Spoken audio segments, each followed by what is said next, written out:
नमस्कार.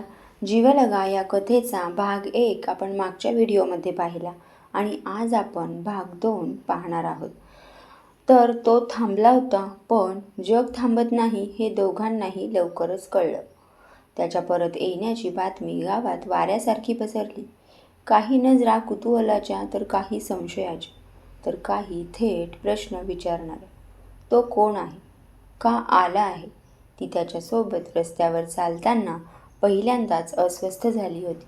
कारण रस्ता बदललेला नव्हता. बदललेले होते लोकांचे डोळे. आईने एके संध्याकाळी शांतपणे विचारलं, तो मुलगा पुन्हा का येतोय? ती उत्तर देण्याआधीच वडिलांचा आवाज आला. आपल्या घराची एक मर्यादा असते. त्या शब्दांनी घरातली हवा जड झाली. तिला कळलं, ही लढाई आता फक्त मनाची नाही, तर नात्यांची आहे. त्याच्याकडे ही शांतता नव्हती.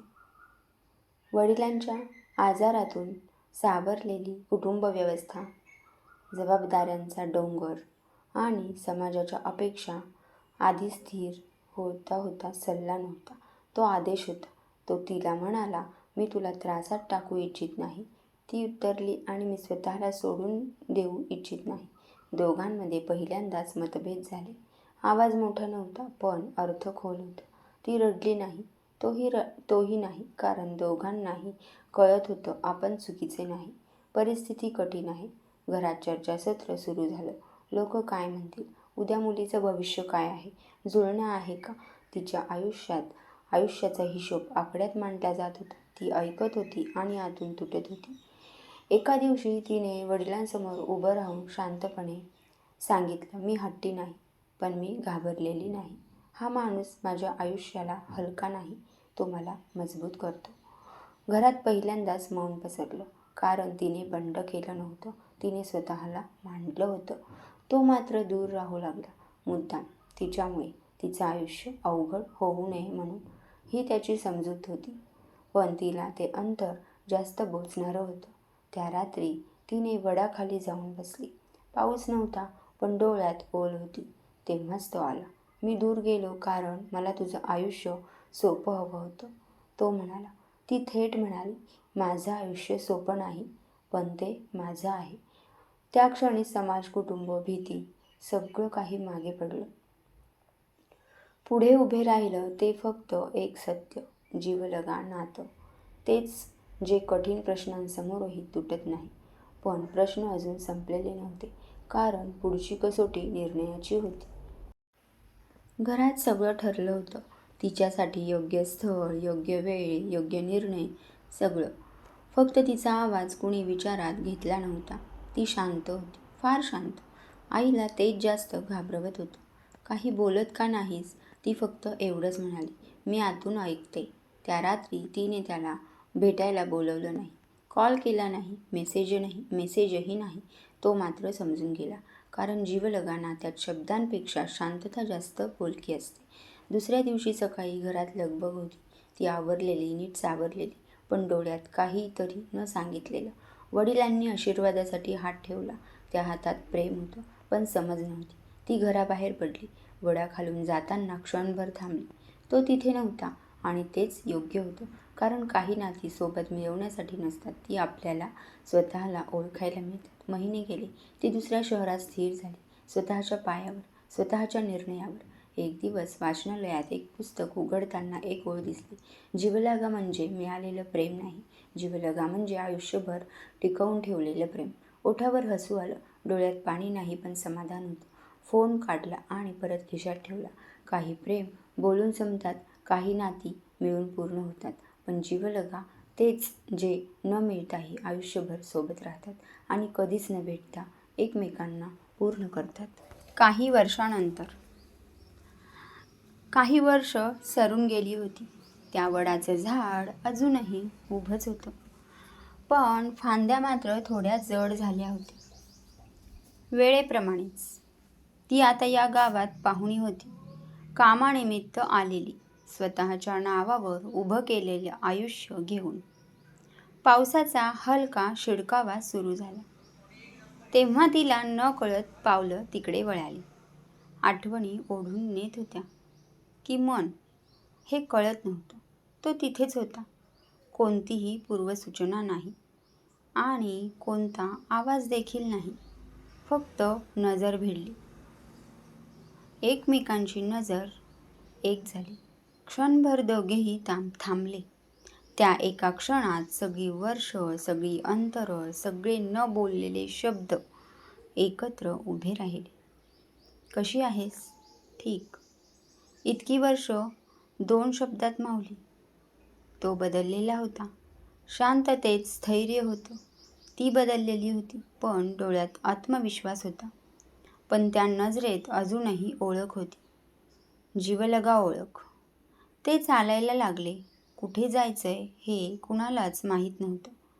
जसं पूर्वी बोलायचो तसं आता बोलत नव्हते. पण न बोलण्यातही आराम होता. कधी संपर्क केला नाहीस?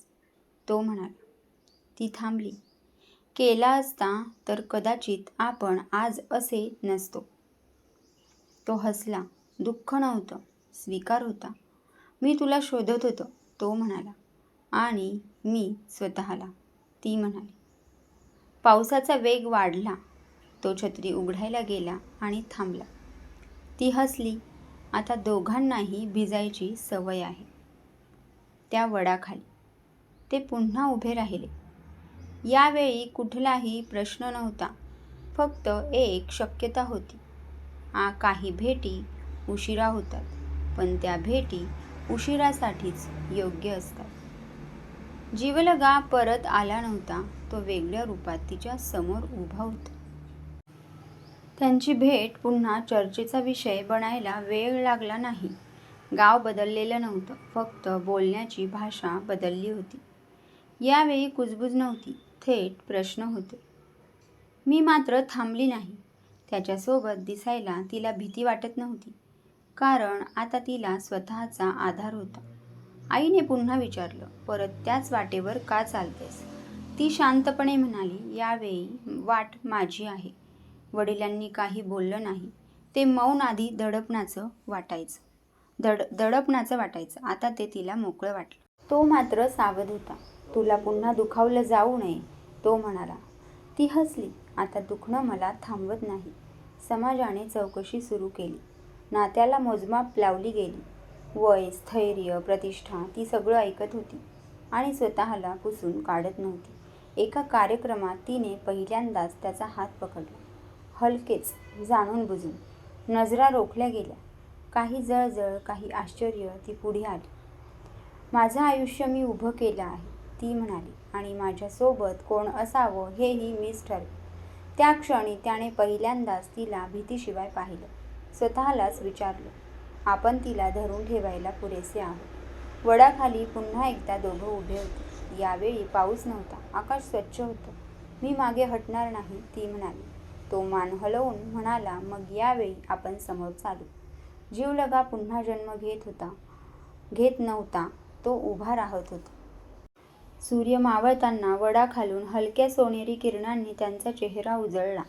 तो आणि ती एकमेकांच्या समोर उभे होते. शब्द नको होते, कारण प्रत्येक क्षणाने स्वतःच सगळं बोलून दिलं होतं. गावातले लोक दुरून पाहत होते, पण आता काहीही महत्त्वाचं नव्हतं, कारण नाती कधी फक्त भेटीच्या किंवा शब्दांच्या पलीकडे असतात. त्यांच्या हृदयात वर्षानुवर्षांचा आधार, गुप्त कुतूहल आणि न थांबणारी विश्वासाची ऊर्जा होती. ती त्यांच्याकडे बघत होती.